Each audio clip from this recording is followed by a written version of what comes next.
Today is the feast of Saint Ignatius of Loyola, the founder of the Society of Jesus, or the Jesuits. Ignatius was born in the year 1491 and died when he was 65 years old in the year 1556. He died on the 31st of July, and that is why we celebrate his feast day on this day. Of the many things that I could say about Ignatius and Ignatian spirituality, I want to choose 4 for our reflection on this feast day. The first of this is the overarching quality which Ignatius possessed and wants every Jesuit and every individual to possess, is what is termed very simply as the Magus. The motto of the Society of Jesus is in Latin, Ad Majorem Dei Gloriam, or as it is sometimes known, AMDG. Ad Majorem Dei Gloriam means for the greater glory of God. The reason why Ignatius chose the comparative degree and not the positive, the great glory of God, or the superlative, the greatest glory of God, was because Ignatius was aware that you could always strive for more. There was never being content with the status quo. There was never being complacent. There was always and every time the striving for the more. The word Magus, therefore, is a Latin term which means more and refers to the comparative degree. One can jump higher than the highest. One can run faster than the fastest. One can be braver than the bravest. One can be more. In the scheme of Ignatius, the good becomes better, the better becomes better still, and the better still becomes still better, and the still better becomes better still, and it goes on and on and on, and there is no stopping. In other words, a Jesuit and anyone associated with Jesuits can never say at any moment, I have done all that is required of me. I am content. I am complacent. No, there is no complacency in our way of life. The Magus ad Majorem Dei Gloriam is a quality which fills the heart, the work, and everything a Jesuit says and does. It is indeed that quality which enters into every other quality and influences it. It is like the leaven in the dough. It is like the salt which a person puts into the meal. It is like the light which gives light to the whole room. The Magus, therefore, is not just one of the many qualities. It is the quality which a Jesuit has to possess. The second quality is that Ignatius regarded whatever was given to him as given in trust. And so therefore, he regarded himself as a trustee, as a person who was given charge of something, but only for a moment in time. And the consequences of being a trustee were 2. First, Ignatius used whatever he was given responsibly because he knew that he was accountable for it.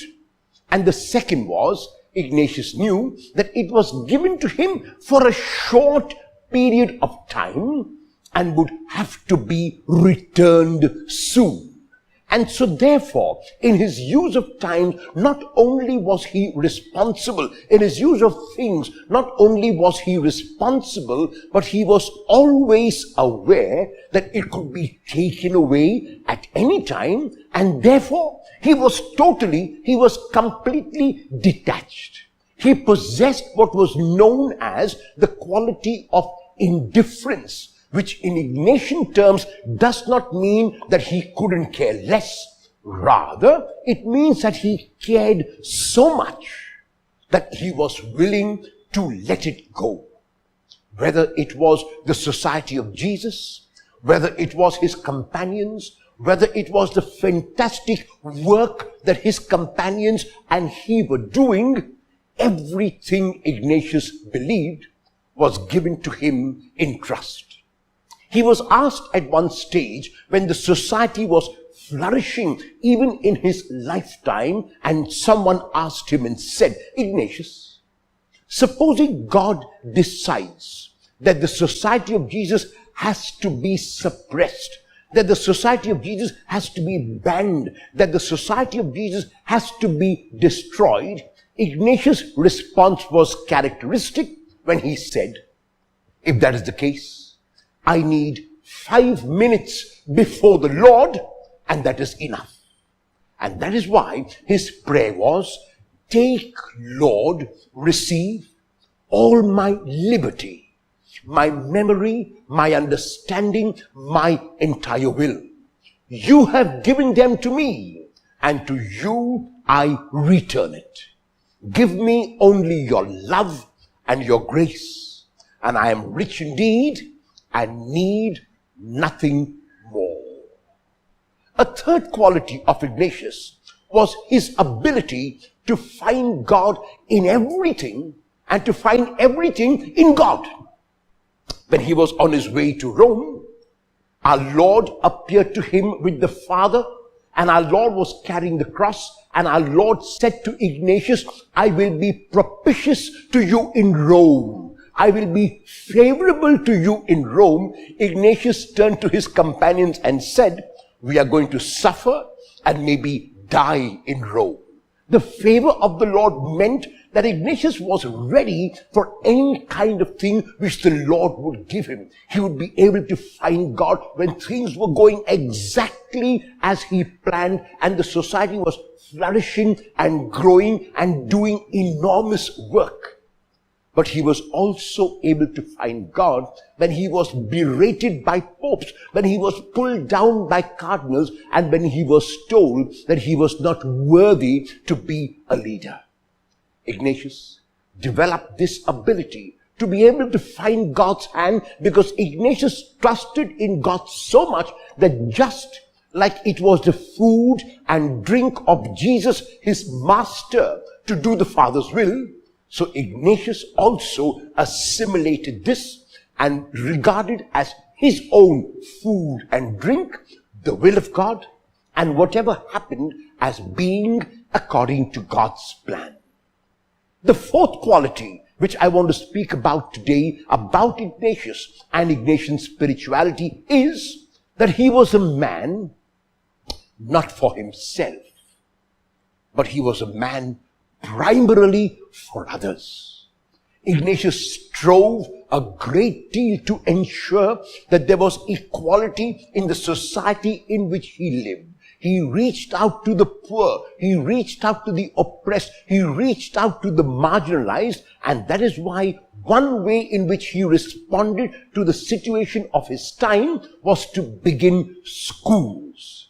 Today, Jesuit education is known all over the world, and many people would like their children to enter a Jesuit school and be educated by the Jesuits. This is the legacy that has been left behind by Ignatius, in which we as Jesuits are first men for others, and we train our students to become men and women for others.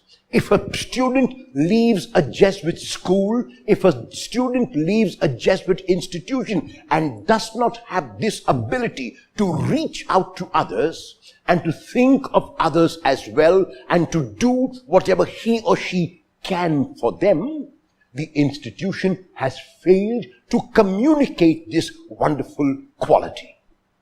What do these four qualities say to each one of us today? There are times in our lives when we become complacent. There are times in our lives when we want to take it easy. There are times in our lives when we are successful and think that we have done everything required. At those times, the Magus speaks to us and says, no, you can do more. You can run faster. You can jump higher. You can be braver. Let the good become better. Let the better become better still. And let the better still become still better. And let it go on and on and on. We are living in a world which unfortunately we have destroyed. The Lord gave us this world which is our home in trust. The Lord handed it over to us that we might use it, but we have abused it. We have not used it as we ought to, and that is why we suffer so many effects today that we ourselves are responsible for. The trusteeship which Ignatius realized is a calling need today. All over schools and colleges, students are studying environmental studies where they are taught to use things responsibly, to plant trees, to save water, to save paper. If each one of us in our homes can save at least some paper a day, we don't use fresh paper for everything we have to write. We use paper which has already been one side used. If we can save water, instead of having a bath with a shower, if we can use a bucket and decide in advance how much we are going to use, if we can switch off fans immediately when we do not require them, if we can save electricity, if we can save a number of things, and most importantly, if we can decide and promise never to waste food, to use less plastic, to use less of everything, we will have been able to celebrate, along with Ignatius, his awareness of trusteeship. There are also times in our lives when things go exactly as we have planned, where everything is hunky-dory, as the youth will say. And there are times when things do not go as planned, when our plans go awry, when our dreams are shattered. It is at those times that this quality of Ignatius, of being able to find God everywhere, of finding God in all things, of knowing that God is working for my good and that God will do nothing in my own life that is not for my good and for God's glory. My job is to continue to do what I have to do to the best of my ability, and then leave whatever remains in God's hands, confident in the knowledge that He will take over and complete what I have left undone. And finally, I am a man and a woman, not only for myself. I am a person, but for others. Every religion, every great man and woman would teach his disciples, would teach his or her followers to regard this as something which they must assimilate. If I live a selfish life, if I live a self-centered life, if I live a life ensconced in my own cocoon, I'm no better than so many selfish individuals.